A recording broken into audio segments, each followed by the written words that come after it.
எங்களுக்கு ஆசீர்வதித்தாரும். இயேசு கிறிஸ்து நாமத்தில் வேண்டிக் கொள்கிறோம் பிதாவே, ஆமென்.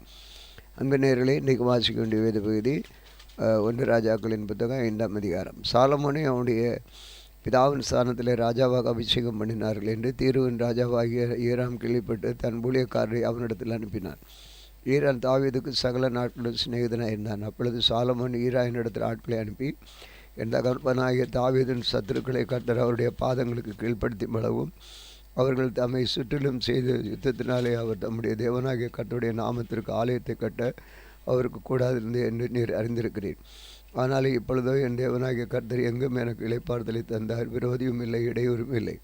ஆகையால் நான் உன் ஸ்தானத்திலே உன் சிங்காசனத்தில் வைக்கும் உன் குமாரனே என் நாமத்திற்கு ஆலயத்தை கட்டுவான் என்று கர்த்தர் என் தகப்பனாகிய தாவீதிடத்தில் சொன்னபடி என் தேவனாகிய கர்த்தர் நாமத்திற்கு ஆலயத்தை கட்ட வேண்டும் என்று இருக்கிறேன்.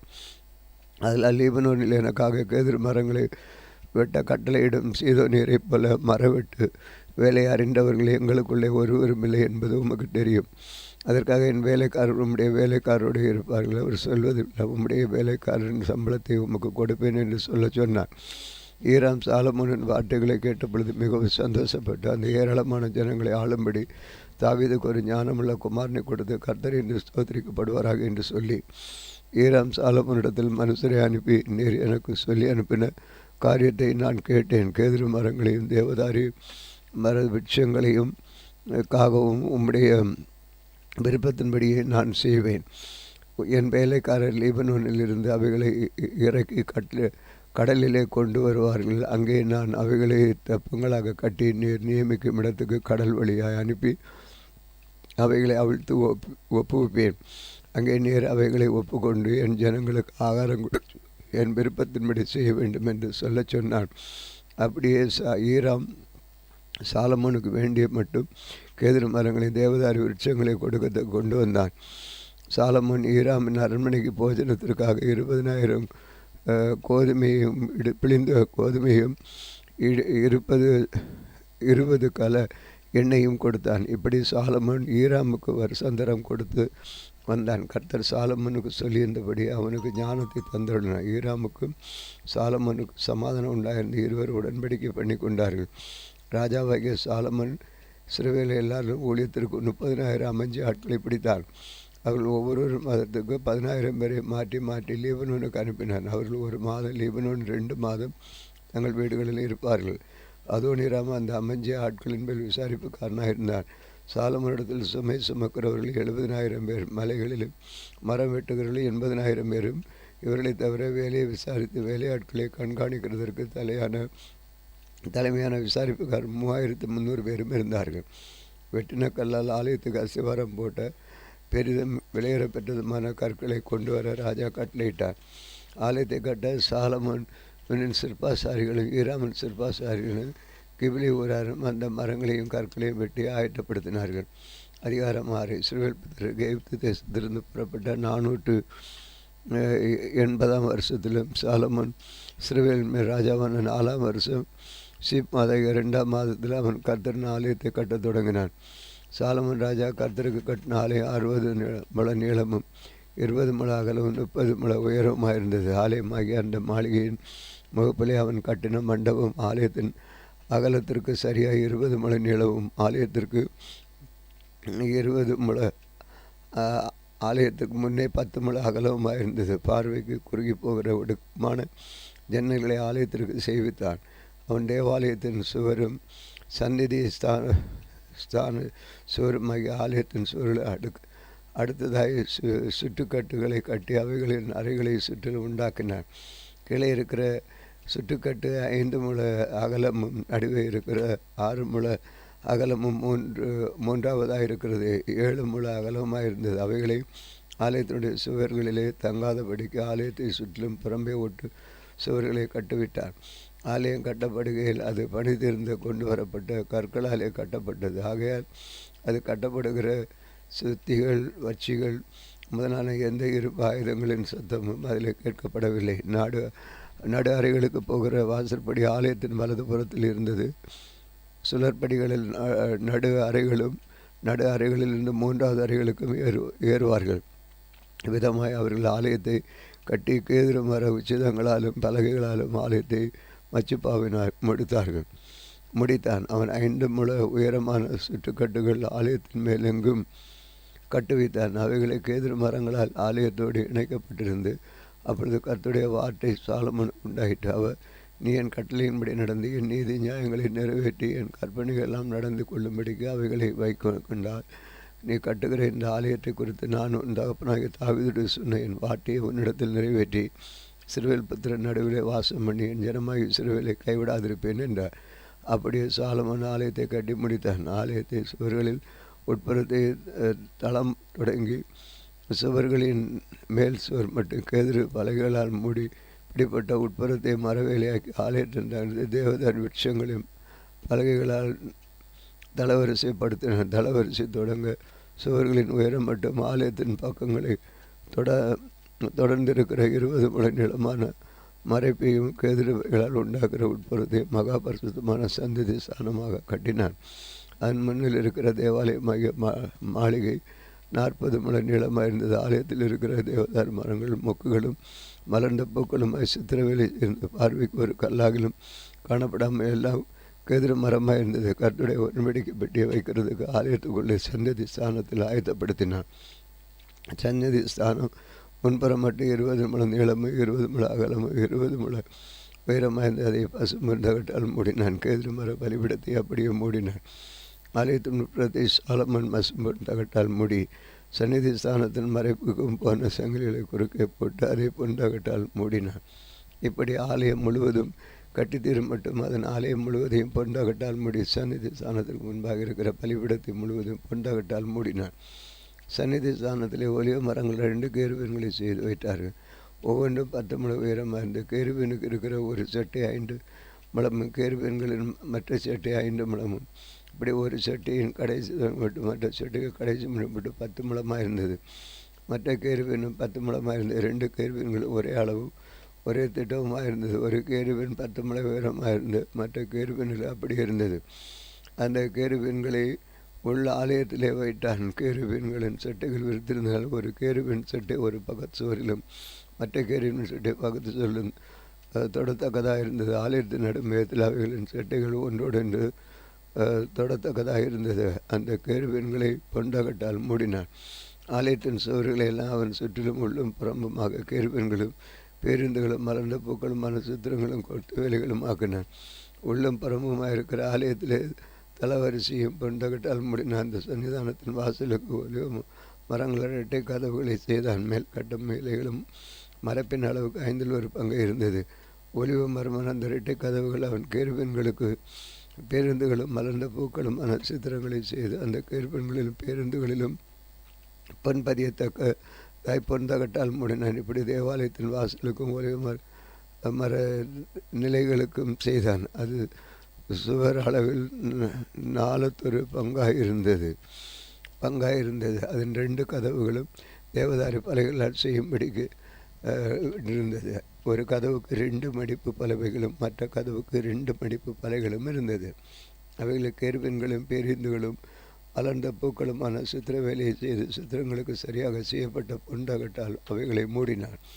அவன் உட்பிரகாரத்தை 3 வரிசை வெட்டி கற்களாலும் ஒரு வரிசைக்கு எதிர பலகைகளால் கட்டினான். 4ஆம் வருஷம் சீப் மாதத்தில் கர்த்தருடைய ஆலயத்துக்கு அஸ்திவாரம் போட்டு 11ஆம் வருஷம் போல் என்னும் 8ஆம் மாதத்திலே அந்த ஆலயம் முழுவதும் சகல சட்டத்தின்படி ஒரு பங்கும் குறையாமல் கட்டி தீர்த்தது. அதை கட்டி முடிக்க 7 வருஷம் சென்றது. அதிகாரம் 7. சாலமோன் தன் அரண்மனை முழுவதையும் கட்டி முடிக்க 13 வருஷம் சென்றது.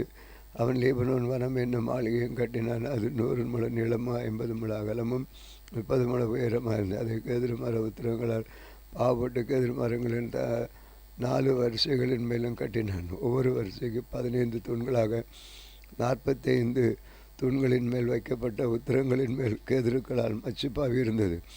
3 வரிசை ஜனங்கள் இருந்தது. 3 வரிசையிலும் ஜன்னல்கள் ஒன்றுக்கொன்று எதிராக இருந்தது. ஜன்னல்களின் வாசல்களும் சட்டங்களும் எல்லாம் சதுரமாயிருந்தன. 3 வரிசைகளும் ஜன்னல் ஒன்றுக்கொண்டு எதிராக இருந்தது. 50 முழம் நீளம் 30 முழ அகலமான மண்டபத்தையும் தூண்களை நிறுத்த கட்டினான். அந்த மண்டபமும் அதன் தூண்களும் உத்திரங்களும் மாளிகையின் தூண்களும் உத்திரங்களும் எதிராயிருந்தது.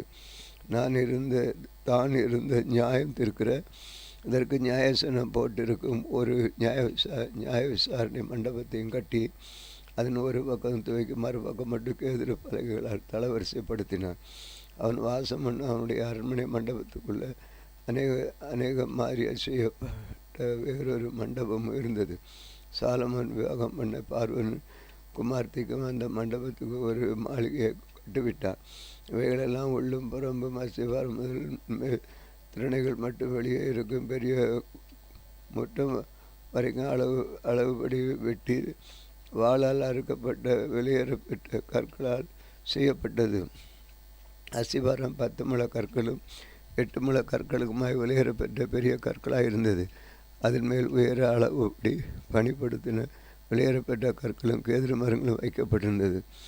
பெரிய முற்றத்திற்கு சுற்றிலும் 3 வரிசை கேதுரு உத்திரிகளாலும் ஒரு வரிசை பணிப்படுத்தின கற்களாலும் செய்யப்பட்டிருந்தது. கர்த்தருடைய ஆலயத்தின் முற்றாரத்திற்கும் அதன் முன்பண்ணப்படுத்திற்கும் அப்படியே செய்யப்பட்டிருந்தது.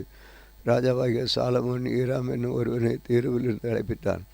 இவன் நப்தலி கோத்திரத்தாளாகிய ஒரு கைம்பெண்ணின் மகாய் இவன் தகப்பன் தீரு நகரத்தான கண்ணான். இவன் சகலவித வெண்கல வேலையும் செய்யத்தக்க யுக்தியும் புத்தியும் அறிவும் உள்ளவனாக இருந்தான். இவன் ராஜாவாகிய சாலமோனிடத்தில் வந்து அவன் வேலையெல்லாம் செய்தான்.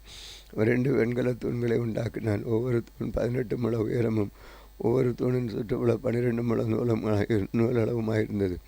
அந்த தூண்குடைய தலைப்பில் வைக்க வெண்கலத்தால் வார்ப்பிக்கப்பட்ட 2 கும்பங்களை உண்டாக்கினான். ஒவ்வொரு கும்பமும் 100 முழ உயரமாயிருந்தது.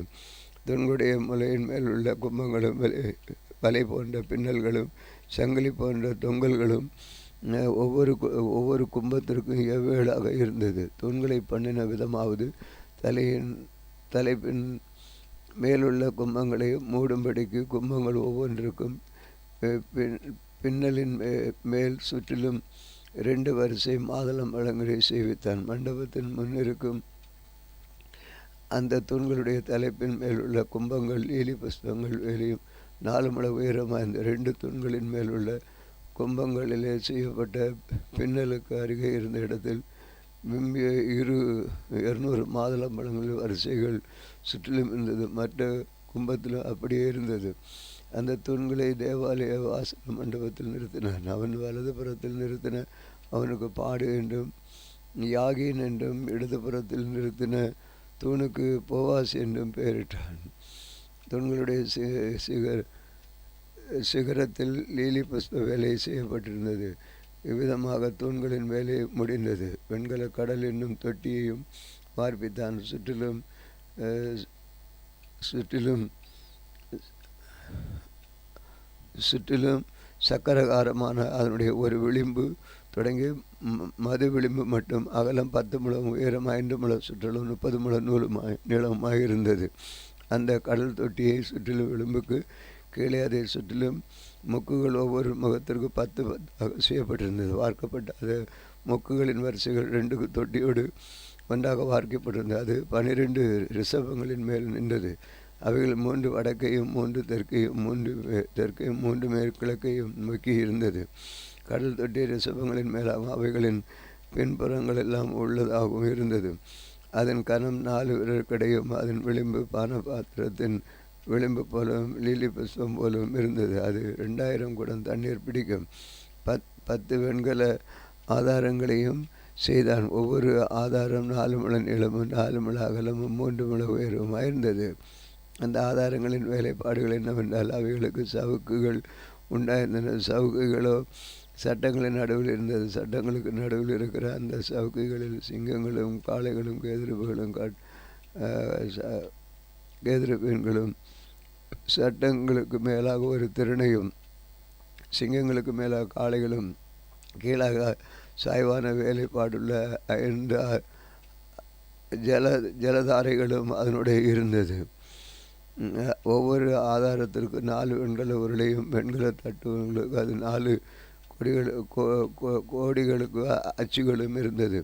கொப்பரையின் கீழ் இருக்க அந்த உண்மைகள் ஒவ்வொன்றுக்கும் வார்ப்பு வேலையாக ஜனதாரிகளுக்கு நேராக இருந்தது.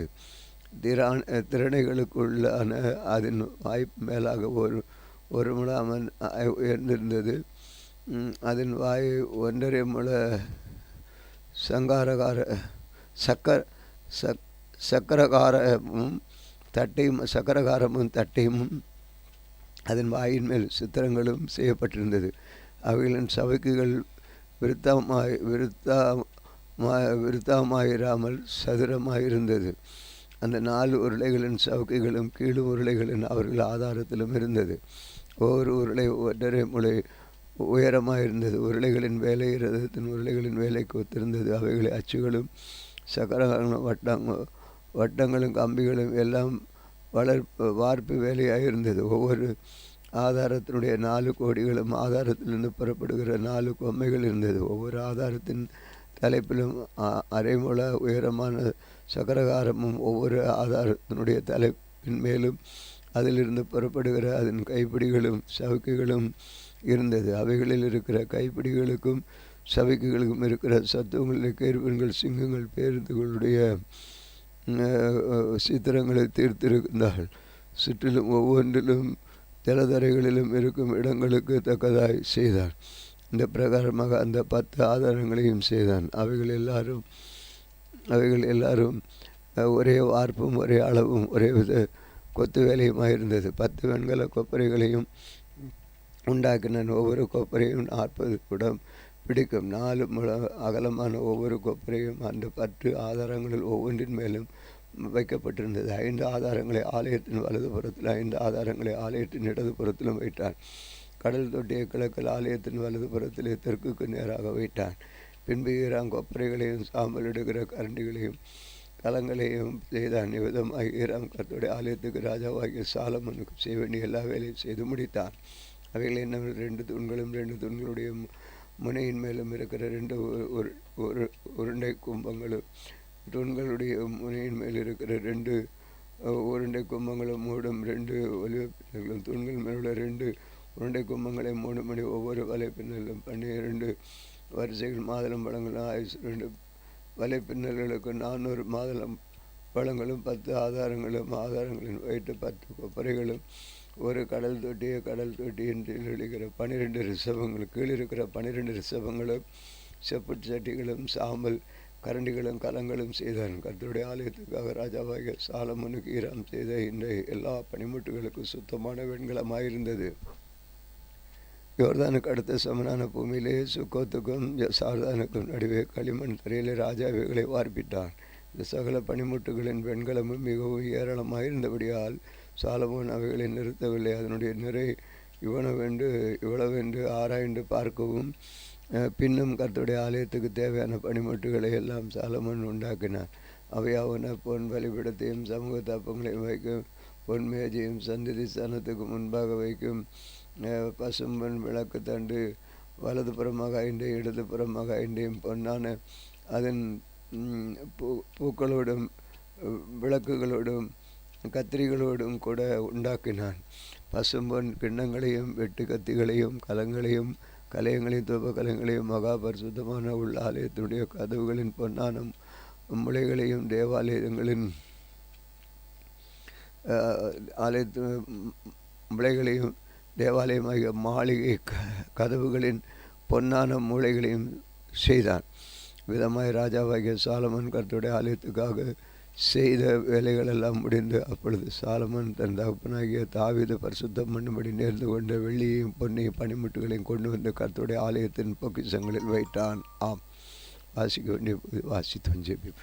அன்பின் ஆண்டவரே, இந்த வேத பகுதி வாசிக்க கொடுத்த கிருபைகளுக்காக ஸ்தோத்திரம்.